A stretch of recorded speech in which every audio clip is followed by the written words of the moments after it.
Welcome, everyone. If you could take your seat, we'll go ahead and get started.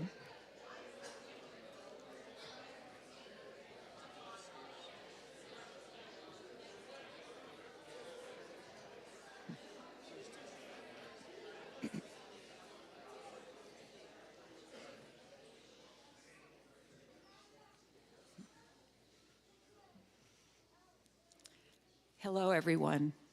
Welcome and Shabbat Shalom. I am Rabbi Mary Raskin. On behalf of the Mitzvah parents and Cultural Synagogue, I am very happy to welcome you here today.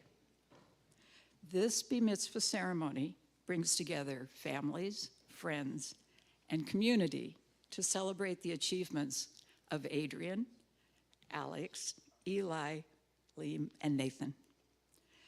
Before we continue, I invite you to introduce yourself to your neighbors and let them know who you are honoring here today.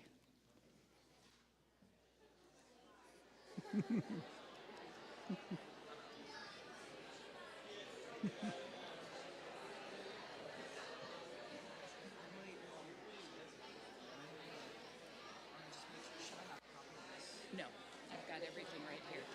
This is the parts that I read. Yeah, Can I get the part where, like, when do I come in? it's all right here. Are you going to tell me? Are you going to be like,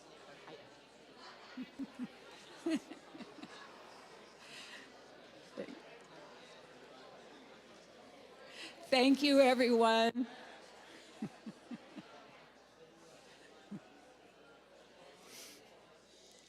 All right. The culture and religious practices of the Jewish people continue to evolve. We make them relevant and meaningful by integrating them with our contemporary and multicultural experiences. This Mitzvah ceremony, with its blend of ancient and modern, connects our Mitzvah to previous generations of Mitzvah. I am pleased to introduce Maya Kleinberg, daughter and sister to our Kleinberg family, and my former Mitzvah student, who will lead us in Hinema Tov, how good and pleasant it is for people to sit together, from Psalms 133.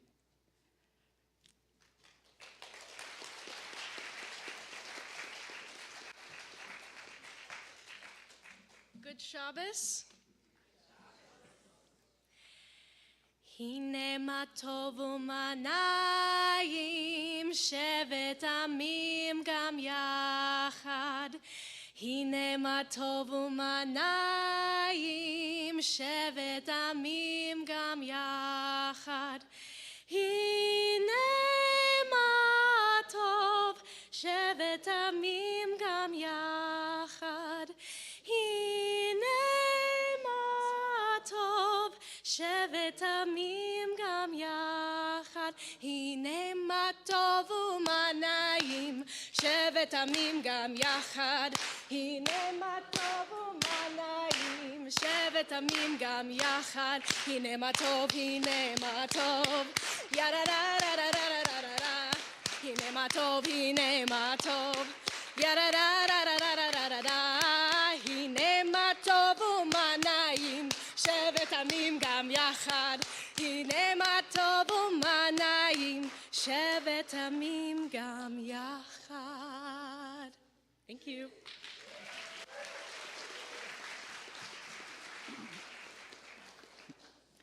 Our ceremony is being held during Shabbat. Although we have many ways of celebrating Shabbat today, it continues to be a time we create for self-reflection, learning, and celebration with our families, friends, and community. We begin our ceremony with reflections on Shabbat. The Mitzvah will join me in a reading to welcome Shabbat. On Shabbat, we step away from our daily routines in an attempt to gain perspective on our week and on our lives. At other times and in other places, we may feel fragile and alone. Yet here we join together to find strength amongst community. To this place, we come to broaden our perspective. To this place, we come to question and explore. In this place, we awaken our imagination. In this place, we draw strength as we allow ourselves to dream.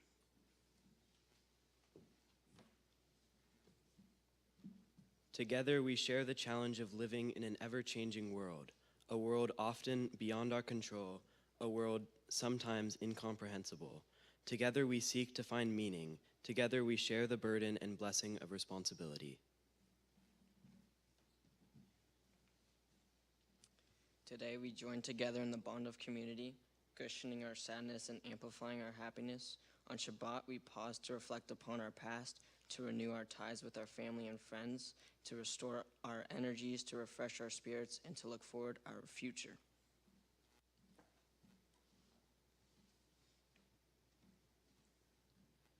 On Shabbat, we create our own moment in time. On Shabbat, we rejoice in all that is good in our lives. On Shabbat, we celebrate the strength of our community.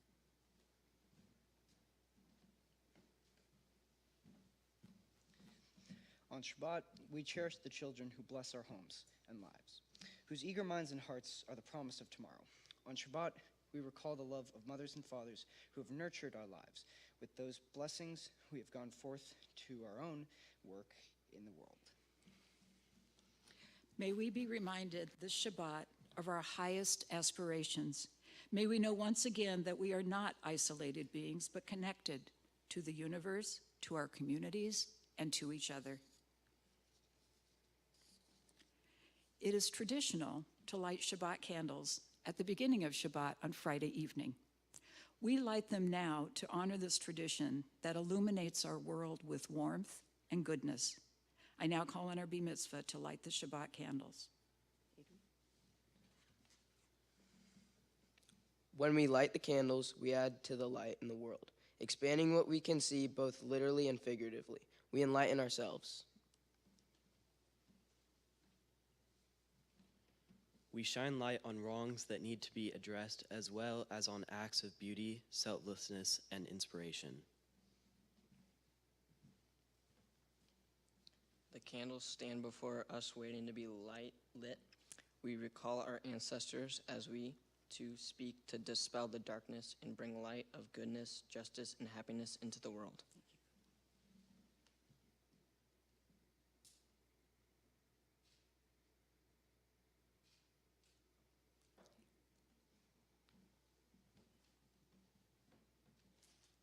May the dancing flames of these candles kindle warmth within our heart, wisdom in our minds, and passion in our souls. We celebrate those who love and those who create for our humanity.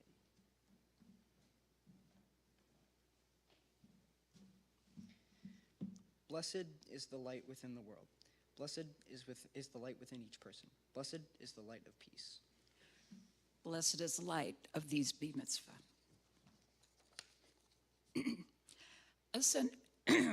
A central part of every Jewish service is a prayer called the Shema. Shema means hear or listen. It is a traditional call for Jews to express their belief in the Jewish God, Yahweh. As humanistic Jews, our tradition is to take this time to affirm our belief in the universal values of justice, peace, and caring for all life. Today, we celebrate our connection to the Jewish people and affirm the dignity of all people. The following humanistic Shema and Ve'ahavta, meaning you shall love, are taken from Deuteronomy. I now call on the Mitzvah to recite the Shema and Ve'ahavta. If you can all come up. Should we use that one? You need to see it here. Okay. Can you all see it? Great. Hear, O Israel. Hear, O Israel, our people are one, all humanity is one. Blessed is the world. May the people Israel live forever and ever. Therefore, we strive, lead loving, compassionate lives with our heart, our wisdom, and our actions. These words we inscribe in our innermost heart. We aspire to practice them day and night, Teaching them diligently to our children through our words. And especially through our deeds, so that the next generations learn to revere and celebrate life. For humanistic Jews, the biblical directive to teach our children includes a humanistic approach to Jewish religious education. I now invite Sue Greenspan, Cultural Synagogue President, to come forward with a reading by Daniel Dan Friedman, one of our humanistic founding rabbis.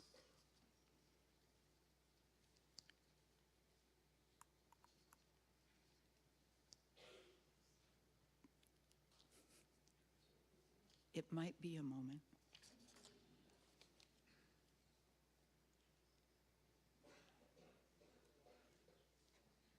I'll give it a moment. Sue is a jack of all trades. So she can be here, she can be downstairs, she can be going up and down the stairs.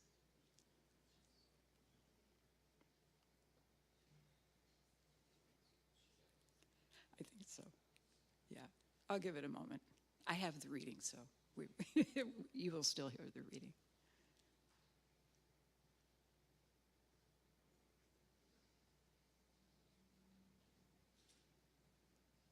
Okay, I'll go ahead and start. The purpose of a religious instruction is not to stamp out our minds upon the young, but to stir up their own. Not to make them see with our eyes, but to look inquiringly and steadily with their own. Not to give them a definite amount of knowledge, but to inspire a fervent love of truth.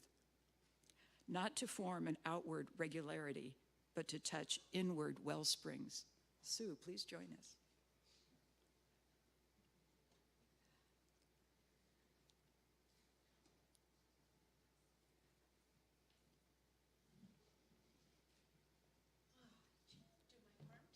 I only did part of it.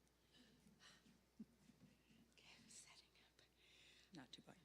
Okay, not to bind them by interrogable prejudice to our particular sect or particular notions, but to prepare them for impartial, conscious judging or whatever subjects may be offered to their decision. Not to burden memory, but to quicken and strengthen the power of thought. Not to impose religion upon them in the form of arbitrary rules, but to awaken the conscious, the moral discernment. In a word, the purpose to educate rather than indoctrinate, that our children will bear themselves with dignity and high purpose. That's it. I'm going back down.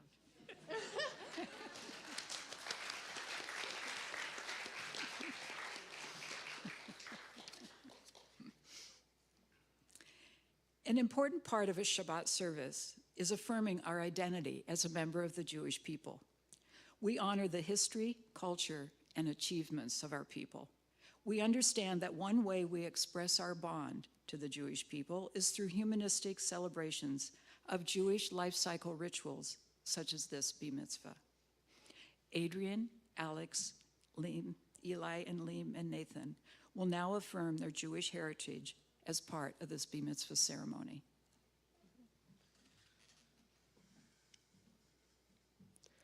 I am Jewish because I believe I am in Judaism. It's part of my culture and part of my heritage. Having family members of Jewish and non-Jewish heritage makes me who I am. I get to experience different types of family traditions. I like Passover because I get to spend time with my Jewish community and embrace my Jewish culture and traditions. My Jewish great-grandma is still alive and has been sharing with me how my family got to America. They made sacrifices and left everything in Poland to find a better life in America.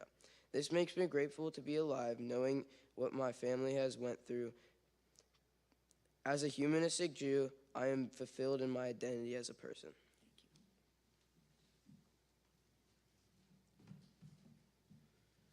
Being a humanistic Jew means that I would like to participate in religion and still have the faith that most religions have without having the pressure of God looming over me, telling me what to do and watching my every move, telling me I'm a bad person if I mess up and that I'm going to hell forever. But it doesn't mean that I can go around doing whatever I want because I'm not going to go to hell. It means that I need to still go around helping others and trying to be my best and be a good person, even without God telling me to do it.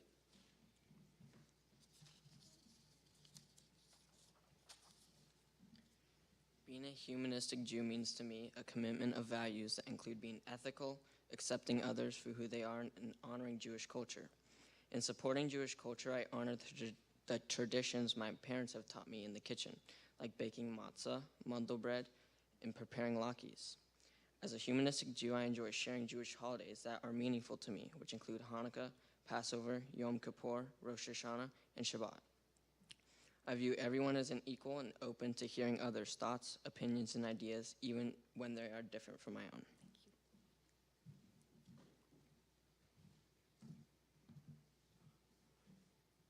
Participating in this Mitzvah and exploring my Jewish roots means a lot to me.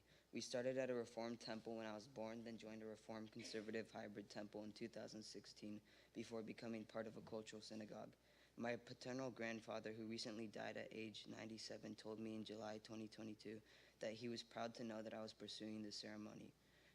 A couple weeks after I was born, my paternal grandmother said to my father that she was afraid she wouldn't live to see my Mitzvah, but she is now actually seeing the ceremony on YouTube.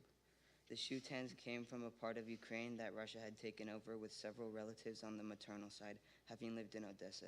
On my mother's side, I am part Peruvian, Italian, and German.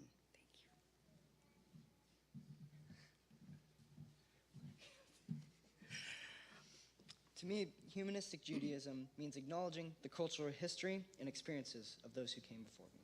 It means remembering the joy and pain that makes us who we are and welcoming other people with open arms and helping to achieve a better world.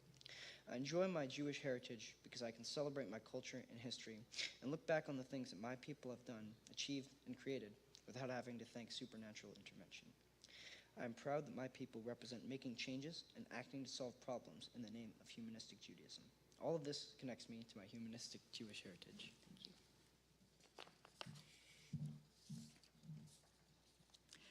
A traditional part of a Jewish service is remembering loved ones who are no longer with us.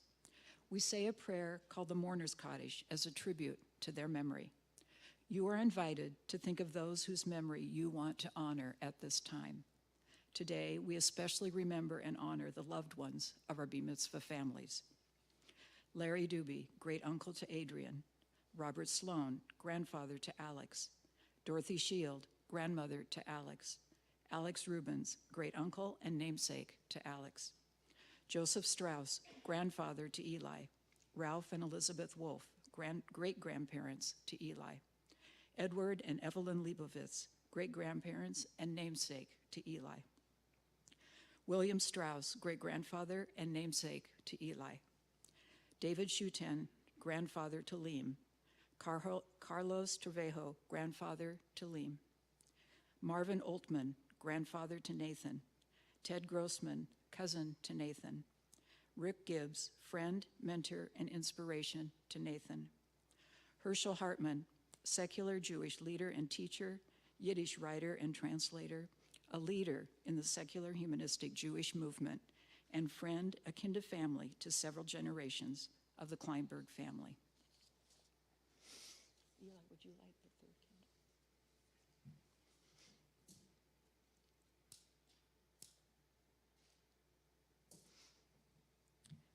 The Mitzvah will join me in reciting the humanistic Mourner's Kaddish.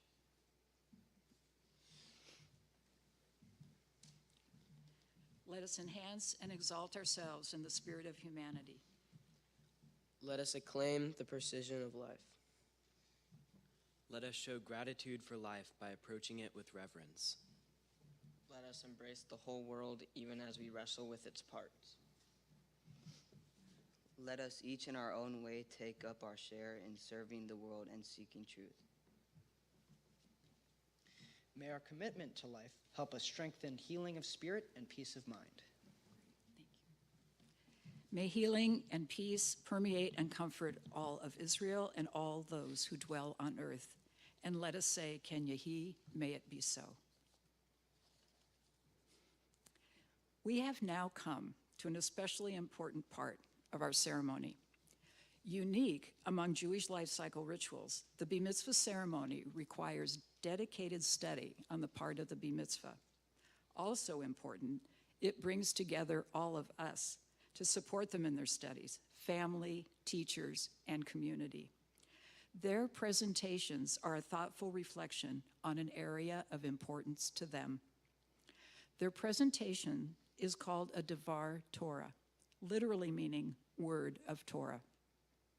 This expression comes from the weekly interpretation of biblical text. The word Torah means teaching or guidance. In their presentations, each Mitzvah is giving us a teaching, a Devar Torah. I now call on Adrian, who will speak to Shabbat and family togetherness.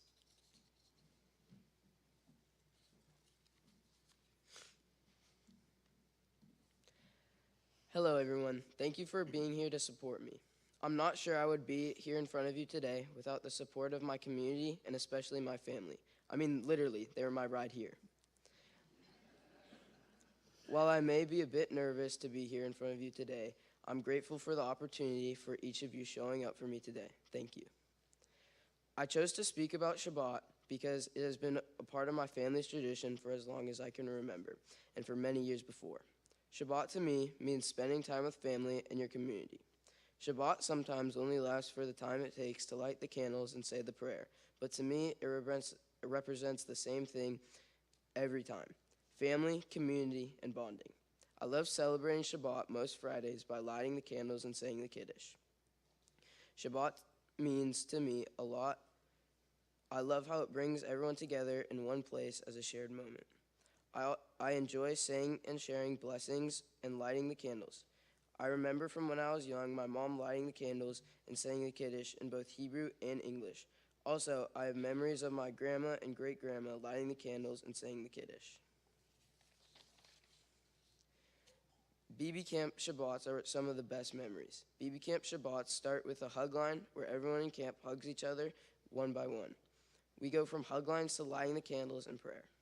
BB Camp Shabbat to me means hug lines, candles, eating outside with hundreds of people, dancing and singing, meeting all the people from my community. It is all about community and sharing the moment together. I think what's helped me grow up around Jewish people. I know that Shabbat is such a sacred thing and has been around for thousands of years, makes me grateful for being able to celebrate it. I am grateful for being Jewish. Also, I love having a Jewish community that I can always go to for support. I also love having a Jewish family and non-Jewish family so I can experience two different types of religion. Now, for those who would like to join me in the Kiddush.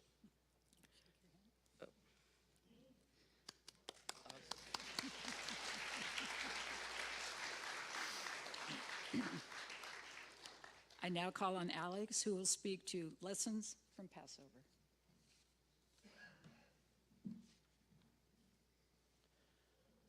My name is Alex Knudsen. I'm going to be talking about what Passover means to me. I'm talking about this because I think sometimes we celebrate things without thinking about what they really mean. We can talk about it and hear others talk about it without really paying attention to what we're saying and hearing. Our family doesn't celebrate traditional Judaism. We do something called humanistic Judaism.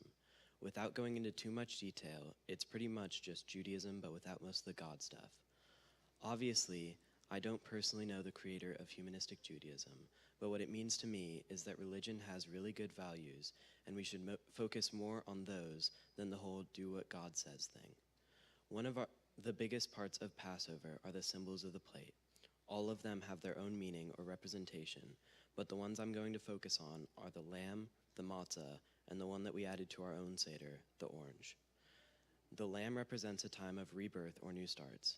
This connects to a bar mitzvah in that the bar mitzvah is also a new beginning or a next stage in life.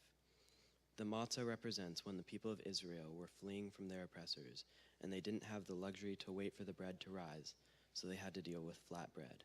The reason I bring this up is that most of the world is much better now. At the time, this wasn't an uncommon occurrence, but now most of the world doesn't need to worry about that. The Passover Seder has gone about 2,000 years without much change, but the world around it has changed a lot. This is why we incorporated the orange. It represents LGBTQ, women, and people of different races, connecting them into our Seder. Because for a long time, they were not allowed to do many of the things that they can now. Up until very recently, Jewish women did not get to participate in many of the traditions that the men did. They would not have a bat mitzvah, get to read from the Torah, or even get a proper education. Our Seder includes everyone, whether they identify as Jewish, men, women, or anything. All are welcome and everyone shares in the readings. The cup of Elijah is something that we do near the start of the Seder. We each take a small amount from our own cups, just about 5 drops, and put it into Elijah's cup. After everyone has put some in, the cup is almost fully filled. You can relate this to the real world, where if everyone that could gave a small amount and gave it to someone that needed it, one person wouldn't personally have to take a huge amount away from themselves, but with enough people, it could change someone's life. If everyone in the entire world donated 1 cent, it would add up to about $80 million. And obviously that won't happen, but some people out there have the ability to donate much more than 1 cent, and they wouldn't notice it was missing. If everyone in the top 1% donated 1% of their wealth, it would add up to $380 billion, and it would only be 1% of their wealth. This is one area that Elijah's cup does not represent well. If someone's cup is filled to the brim and someone else's cup is only filled halfway, they will both put in the same amount, but that same amount is affecting the one with half the cup a lot more than the one whose cup is filled to the brim. The story of Passover is something I don't think needs to have anything to do with God at all. The story goes that Israelites were enslaved by the Pharaoh of Egypt and subjugated to harsh treatment. Moses, who was chosen by God, led the Israelites out of Egypt after a series of plagues that God sent to convince the Pharaoh to release them. The Israelites left Egypt in a hurry, did not have time to wait for their bread to rise, so they ate unleavened bread called matzah. Even though they knew that they themselves wouldn't be happier, they knew that if they did, that their kids and future generations would benefit from this. They knew that if they did this and endured the pain, their kids would be able to live comfortably and make a better life for themselves than if they had stayed under the control of the Egyptians. I believe that this is how everyone should live, focusing on the betterment of the future generations instead of the betterment of themselves. I see so many people only thinking about what they're doing for themselves and not about the impact that they're doing on the future. For example, oil companies are focused on their business now, not seeing that their business is destroying the world. I see kids in school who are goofing off now. They might be having fun, but later they may not be able to make up the time or fix their low grades. They aren't thinking about the doors that they are closing for themselves. The Iroquois Nation has a 7 generations philosophy that says, in our every deliberation, we must consider the impact of our decisions on the next 7 generations. My generation is facing climate change and other challenges that have come from people not considering how their actions impact our generation. And to me, the story of Passover is a reminder that we need to think about others and not just the short-term and personal benefit. When I think about what life would be like if I wasn't a humanistic Jew, I would like to think that I would treat others the same no matter what, but I'm pretty sure that's not true. I think growing up with these values around me had made me into a better person. It's made me value the people around me and value treating people fairly. It's made me value forethought, self-sacrifice, and the people that will follow in my footsteps.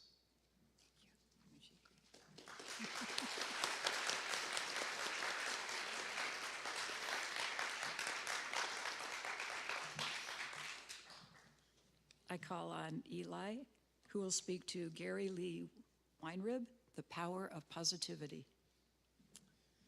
My name is Eli Strauss. I'm in 9th grade, and I attend Franklin High School. I'm fortunate that I have a large extended family that spans from the Pacific Standard Time Zone, Mountain Time Zone, and the Eastern Standard Time Zone. I want to thank all of you for being here today and sharing this meaningful day with me. I love music.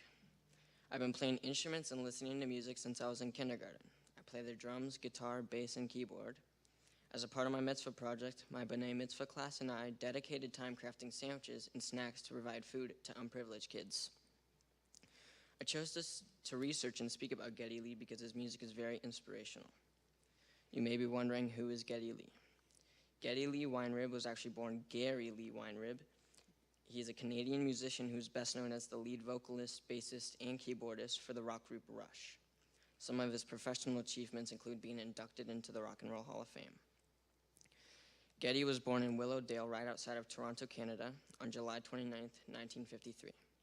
His parents, Morris Weinrib, was born in a small village in Poland called Gozdzielin, and his mother, Mary Rubenstein, was born in Warsaw.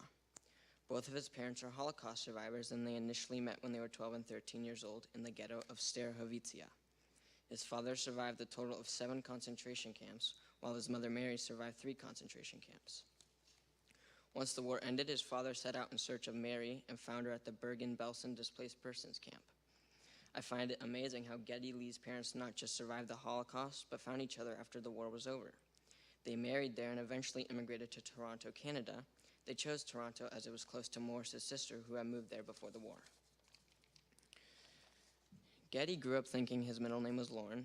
It wasn't until he applied for a driver's license and was required to show a copy of his birth certificate and that he found his name was listed as Gary Lee Weinrib. His mother then admitted that she got confused with his cousin being named Lauren. His name morphed into Geddy as a result of his mother's heavy Polish accent with the pronunciation of his first name, Gary. One of his high school friends would constantly tease him saying Geddy when his mother would call him. The name stuck, and it was time for him to put a name on his professional musician's card. He decided to write Geddy Lee. A funny story about his bar mitzvah is that during that period of his life, he had very long hair. His mother was ashamed of his long hair, and she refused to have a photo taken of him with his long hair. Instead, she commissioned a painting of him that portrayed him with short hair. And that painting hung in his mother's home for 60 years. Even though Geddy was bar mitzvahed, he's not a practicing Jew. In a past interview, he mentions that he's not religiously Jewish because of the trauma that his parents experienced from surviving the Holocaust. In the interview, he said he's a believer in the spirit of positivity. I thought about what he might mean about the spirit of positivity, and I've come to realize that everyone's experiences come both pleasant and challenging, and it's all about how we view the world around us. One of the important things I've learned from Geddy is the power of embracing positivity even when facing trouble or a challenge in life. It's a simple yet adjusting mindset that has the potential to deeply impact not just my own life, but also the lives that are around me. In my life, there's been moments where it seems like everything wasn't going my way, but going through it all, I've discovered that choosing to focus on the positive aspects of a situation is better than always thinking of the doubt and the negative. As an example, when my parents got a divorce last summer, I was really sad, but I started to think of the positives, like having a new bedroom and my own drum kit. Even though he's not a practicing Jew, he has incorporated Jewish history and culture in many parts of his professional works. In 1984, the band released a song titled Red Sector A, off the album titled Grace Under Pressure. The song was based on the story that his mother shared with him about the day she was liberated. Geddy shared his mother's story to the band's lyricist, who took the experience of her history and wrote the song. The lyrics that stand out to me are, "Shouting guards with smoking guns will cut down the unlucky ones. I clutch the wire fence until my fingers bleed, a wound that will not heal, a heart that cannot feel, hoping that the horror will recede, hoping that tomorrow will all be freed." Religion teaches us to be caring, responsible, and share with others, but you don't have to be religious to have these values. Reflecting on Geddy Lee and his Jewish experience. Being fair and helping others doesn't only come from religious teaching. It's just being a good person even if you're not religious. You can still be a good person and believe in these things. Exploring the life and influences of Geddy Lee has been inspiring. From his remarkable musical career with Rush to the deeply personal journey of his family's survival during the Holocaust. Geddy Lee's story resonates on multiple levels. His ability to channel his heritage and experiences into his art, as seen in the lyrics of songs like Red Sector A, reflects a great understanding of the power of storytelling and the experiences. As I navigate my own journey through life, I'm reminded by Geddy Lee's example that positivity and empathy are not special to anyone's beliefs. Whether it's through music, act of kindness, or the way we approach challenges, we all have the ability to make a positive impact on the world around us. Geddy Lee's legacy serves as an inspiration, reminding us that even in the darkest of times, understanding and adjusting to the path is how to move forward.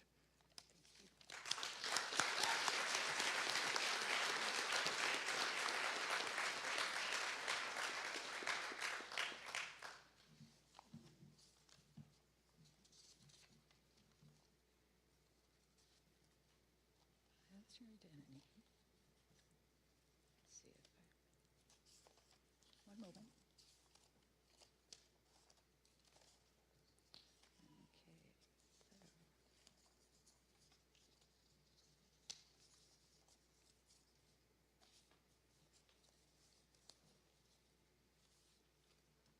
Okay.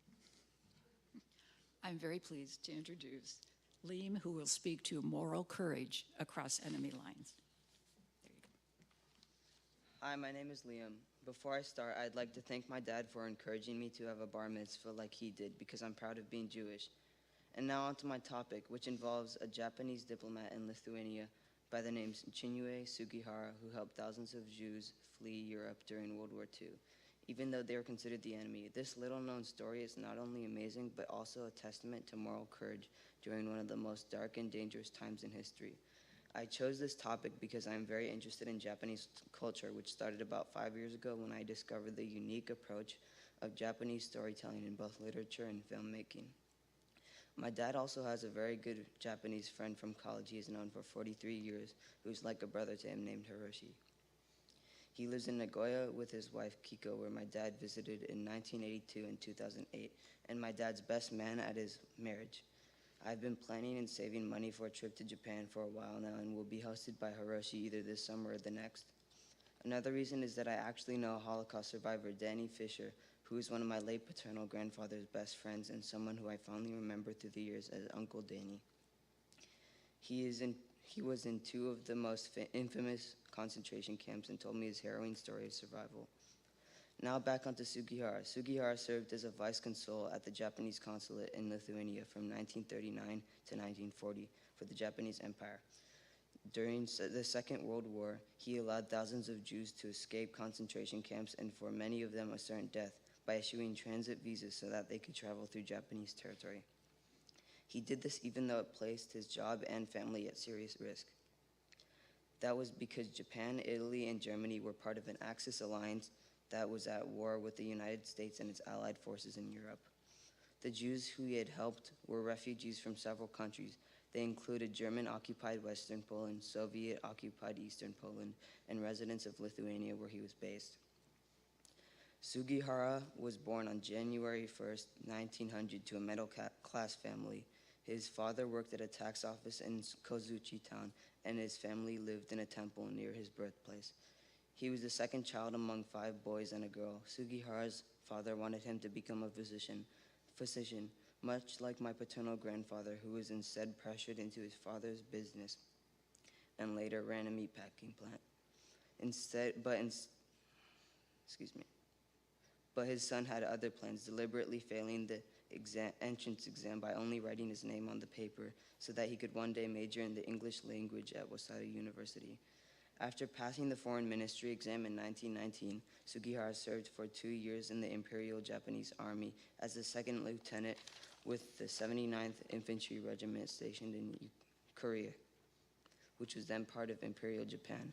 He then went from being a soldier to a diplomat when the Japanese Foreign Ministry recruited and assigned him to Manchuria, China, where he studied both Russian and German languages and became an expert on Russian affairs. It was during this time in his life when he would act heroically in the face of evil.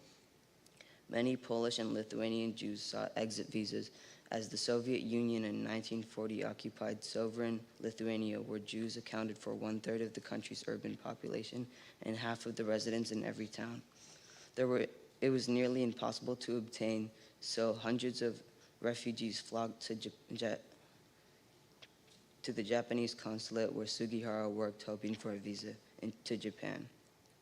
European Jewish refugees began arriving in July 1940 in Japan, where they would later embark for destinations in the Western Hemisphere. It is estimated that between 4,500 and 6,000 Jewish refugees reached Japan during this time. After the war, Sugihara took several menial jobs, including selling light bulbs door to door, and later working in the Soviet Union for 16 years as a general manager of the U.S. Military Post Exchange, while his family stayed in Japan. The State of Israel honored him in 1985, the only Japanese national to have received this recognition for righteous acts among non-Jews. He was also honored by Lithuania in 2020 for his humanitarianism. An estimated 100,000 people thought to be descendants of those who received visas because of Sugihara. When asked once why he issued visas to Jews, he acknowledged that someone would complain about what he did, but said, "There's nothing wrong in saving many people's lives. The spirit of humanity, philanthropy, and neighborly friendship. With this spirit, I ventured to do what I did, confronting this most difficult situation. And because of this reason, I went ahead with redoubled courage." Sugihara, who died in 1986, was a great man who deserves praise and will always be remembered for his brave and righteous acts, which made a huge impact and changed many people's lives. He will forever be a fascinating footnote in Jewish history. Thank you.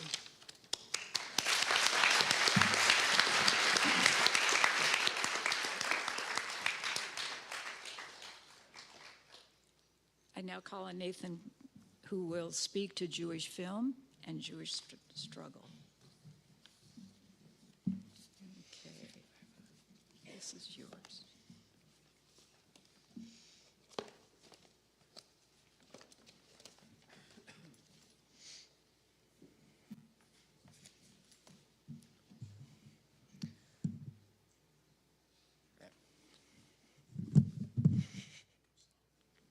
My name is Nathan Kleinberg.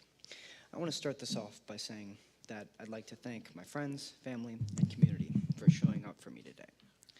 I thought, though this isn't the main topic of my presentation today, I would just like to mention that my talk includes themes of struggle, specifically during the Second World War.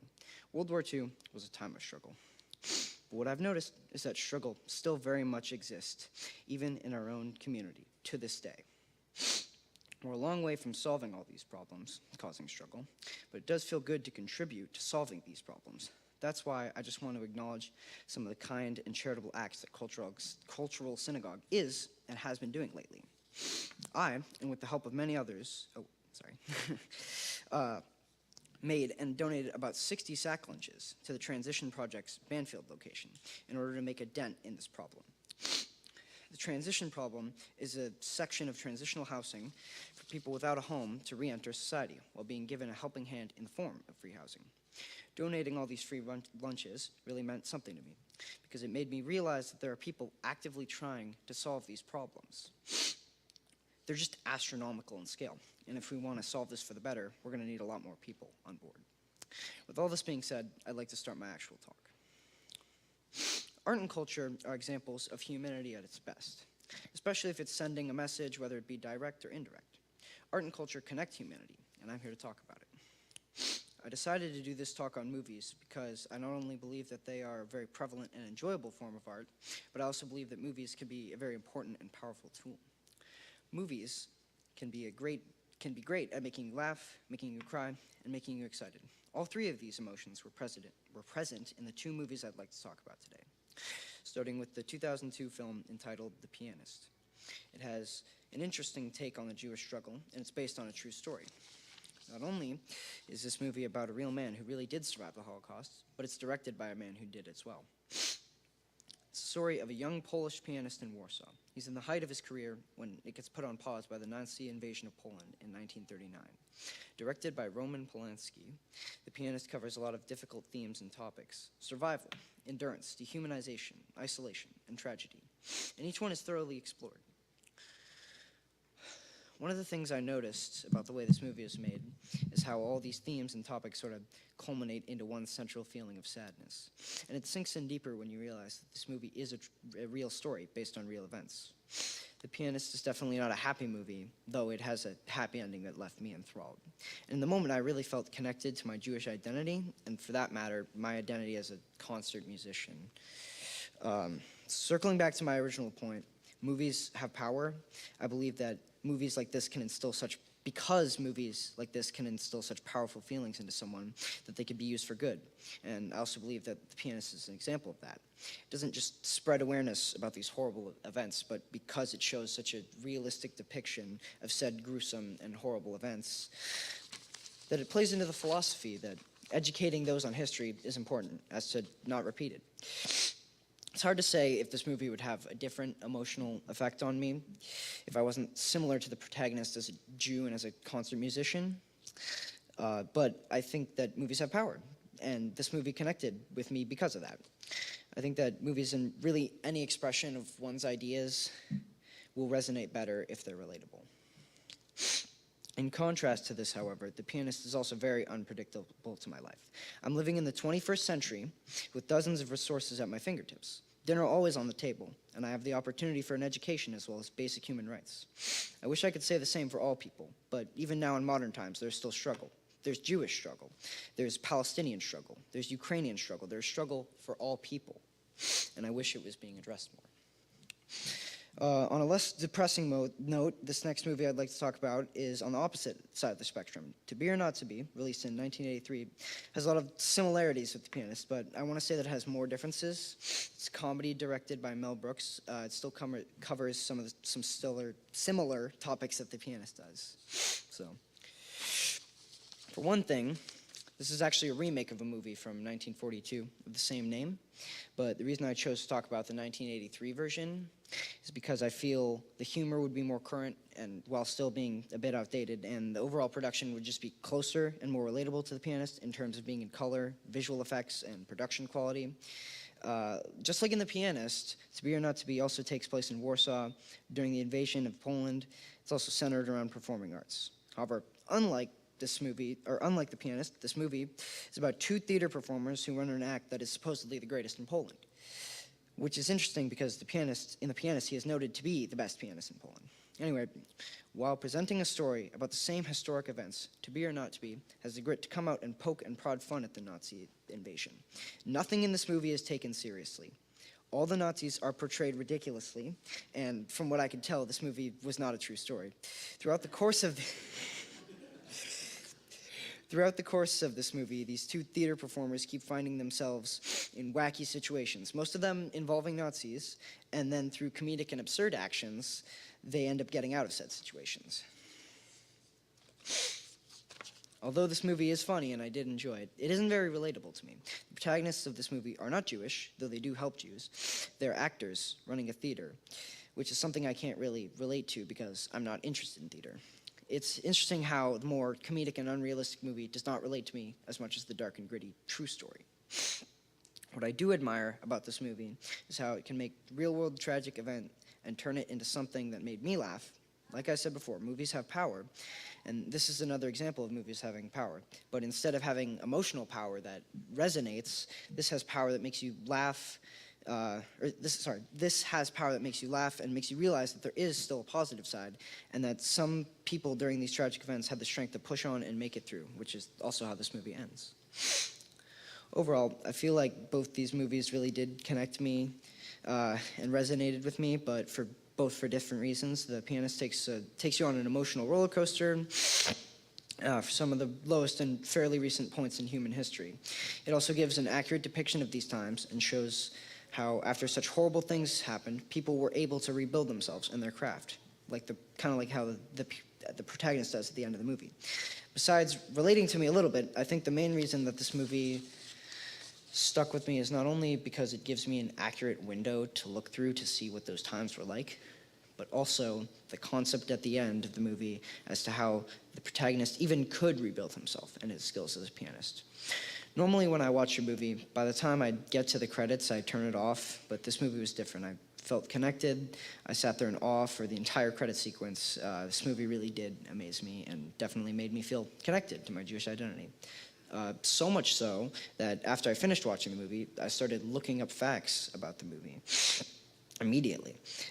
If you haven't watched it, I would definitely recommend it. Now, To Be or Not to Be connected with me in a whole other way. I think that although it displays a less accurate portrayal of World War II, I think it does a good job making a ridiculous and quite entertaining portrayal of World War II.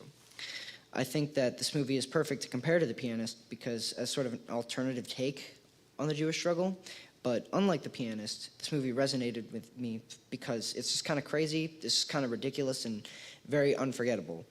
The Pianist isn't forgettable, but it's easier to remember the events that happen in To Be or Not to Be because of just how goofy they are. Anything that's goofy can make me laugh is something that will stick with me, and this movie did a good job as that, as well as spreading awareness for these horrible events that happened during that time. This movie did connect me to my Jewish identity, but I wouldn't say as much as The Pianist did, because the reason this connected me to my Jewish identity is because it's a Mel Brooks movie, and I feel proud to be Jewish when I know that my fellow Jews are making this stuff, while also speaking about the Holocaust and making sure that this catastrophe doesn't fade to obscurity. We have these movies to thank for that, among lots of other things, of course. To wrap all this up, I would just like to say that I'm proud to be Jewish and proud of the feats that my people have accomplished, especially art and culture and overcoming struggle. I would also like to thank everyone for coming to hear me out. Thank you.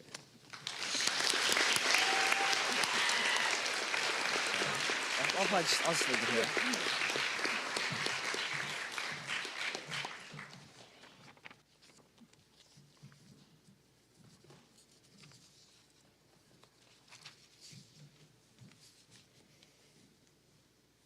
Thank you, all of you. Wonderful.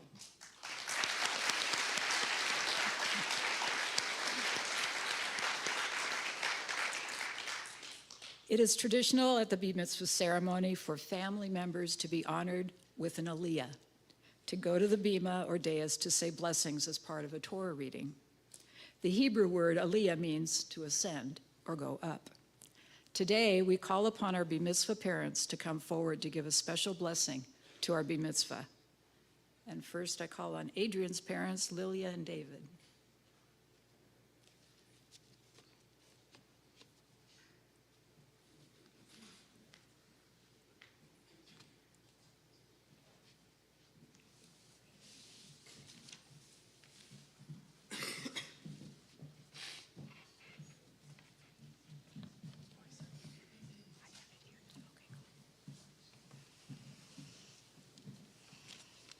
We share with you the Jewish heritage of Lev Tov and Chesed, kindness and good heart. Our goodness as individuals is reflected in the way we behave, we speak, and conduct business and study. Kindness implies giving oneself to help others without regards to compensation. Feeding the hungry, giving shelter to the homeless, providing jobs to those in need, and impairing hope to the depressed. Charity is for the poor, but acts of kindness can be done for everyone.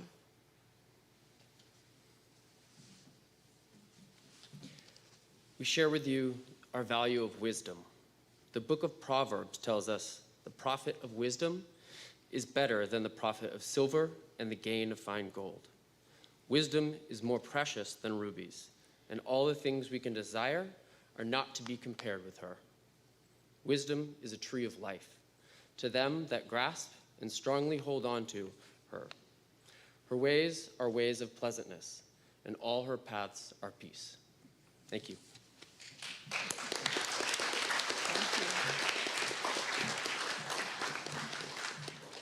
I call on Alex's parents, Steffi and Mike.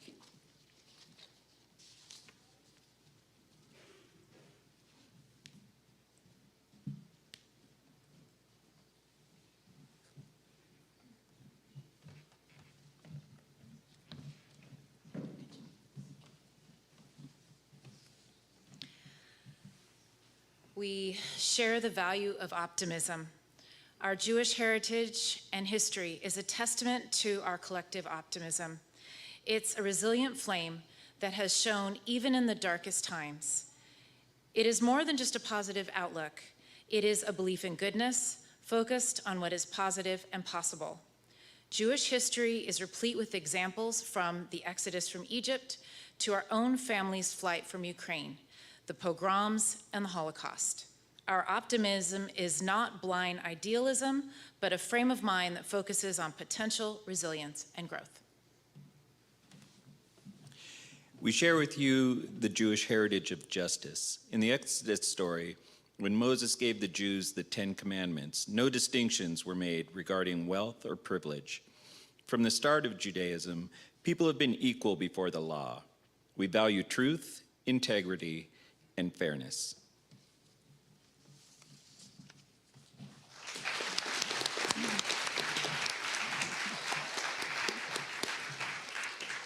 I call on Eli's parents, Gail and Mark.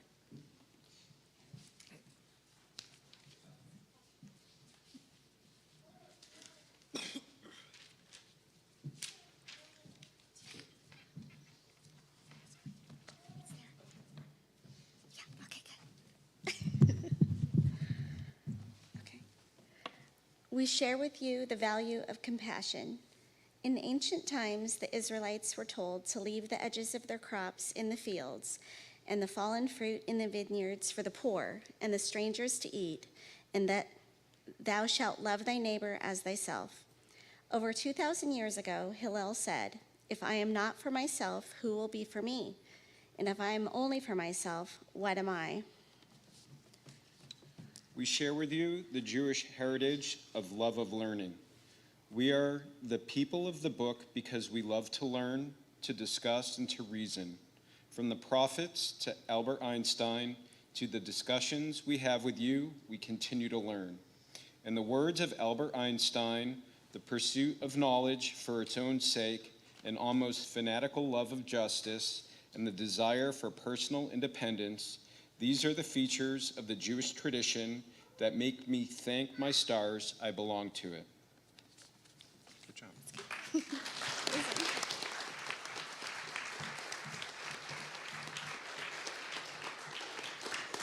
I call on Liam's parents, Gina and Bruce.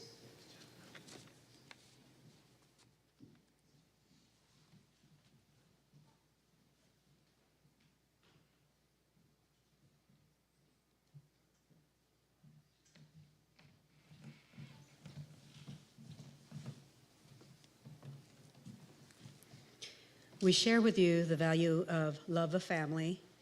This concept reminds us that from generation to generation, though we are individuals, we are also the product of those who came before us and contributors to those who come after. Through bad times and good, the loving nature of family, based solidly in mutual respect and desire to leave a better world for our children, has held us together and given us hope. We share with you our Jewish heritage of tikkun olam, which means to repair the world. We can be proud of the many contributions to society made by Jews, from civil rights workers to scientists, to countless educators, doctors, lawyers, writers, artists, public servants, and researchers. We take great pride in the large contributions from the world's small Jewish population. We work for peace and a better society.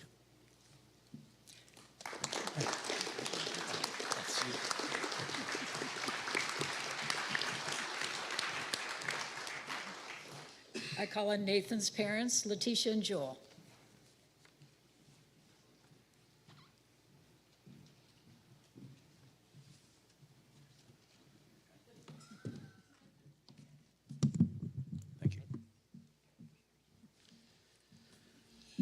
We share with you the Jewish value of artistic expression. For generations, our people have expressed, educated, and demonstrated all of the values we've just mentioned here today through works of art. We keep our traditions alive and our culture progressing by telling stories with visual art, the written word, songs, music, film and theater, and the works of architecture to be enjoyed now and for generations to come. Thank you.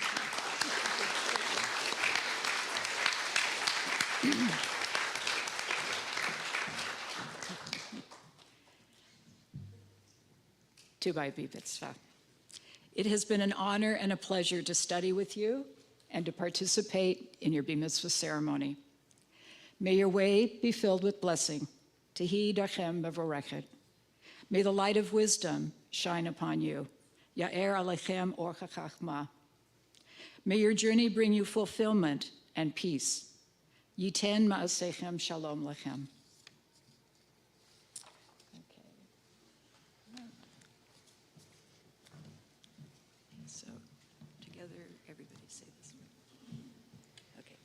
Thank you for our blessings. As we accept your blessings, we affirm our connection to our families and the Jewish people.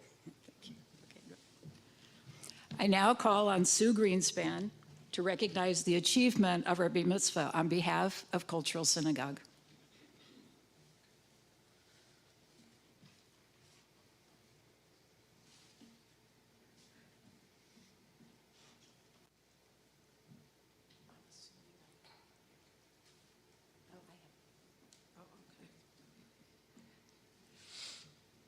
Adrian, Alex, Eli, Liam, Nathan, thank you.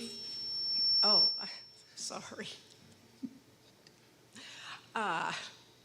The journey to become a Bar Mitzvah is not simple or straightforward. It requires the support of family, friends, and the community. For the student, it requires dedication and a willingness to adapt previous assumptions to new information. It requires courage to explore new ways of seeing the world and then sharing that learning with others. For all this, we recognize your achievement. That's it. And this is the best part because, Alex, this is your suitable for framing certificate. Eli.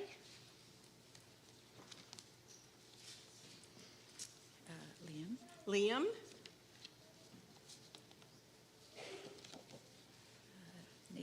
Nathan.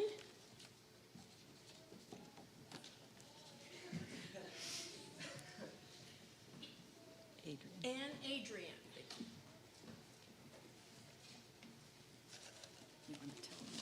And on behalf of Cultural Synagogue, I would like to present each of you with your own Kiddush cup so you can continue the tradition of Kiddush on Friday night and on other holidays.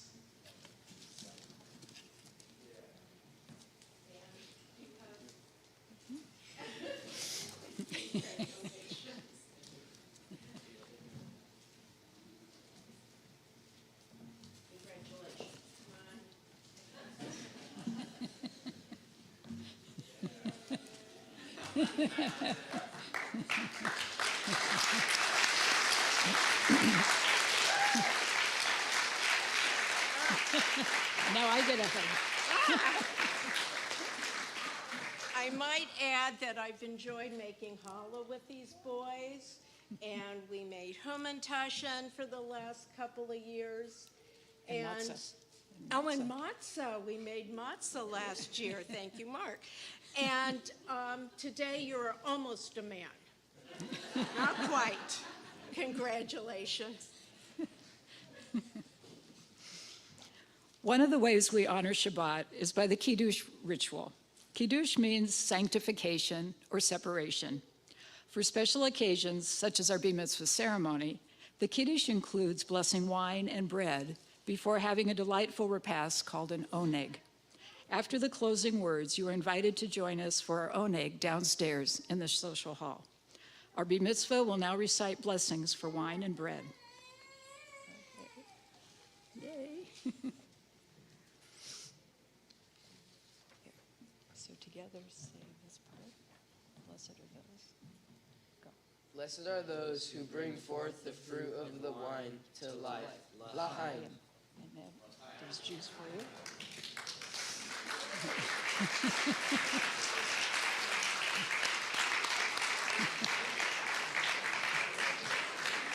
Yummy. It's the real stuff.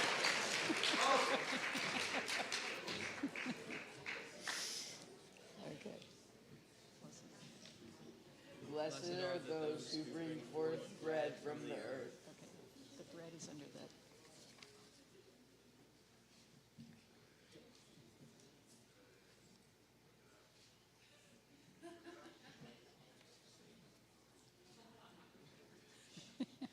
Great. Okay, you guys can sit down if you want. Maya? Yeah?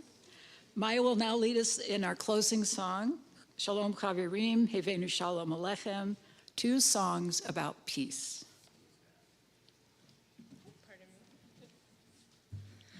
Shalom Chaverim, Shalom Chaverim, Shalom, Shalom, Lechit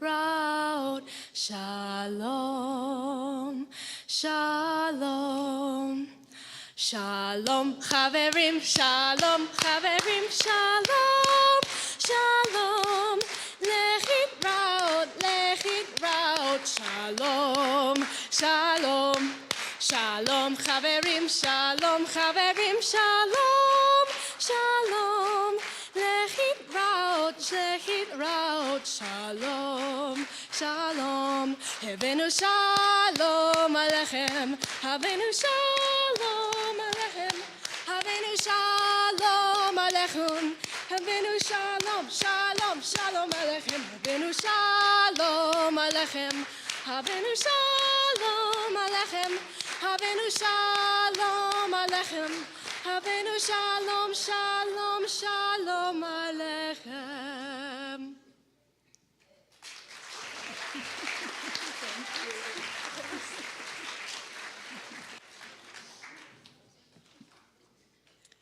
May the beauty of this moment continue to inspire us. Let our coming together be a sign of the love and caring of this community, family, and friends. May the wishes of our hearts be realized in the deeds of generations yet to come. May we all celebrate life's sweetnesses on many more occasions. Thank you for being part of our Bar Mitzvah ceremony. Please join me in wishing our Bar Mitzvah a hearty Mazel Tov.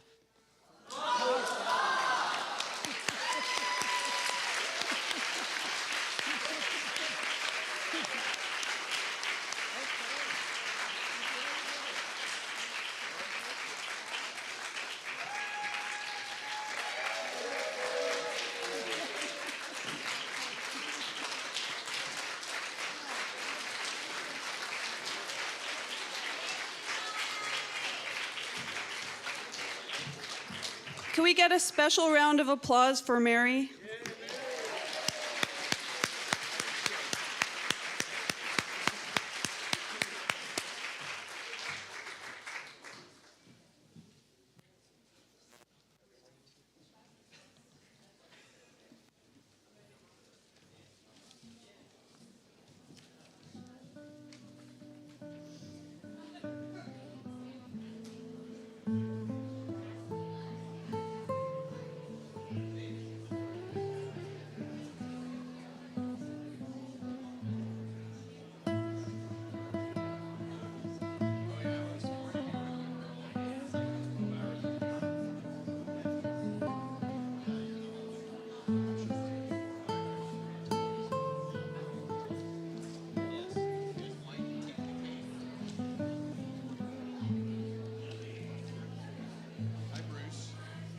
Hey, Joel, congratulations.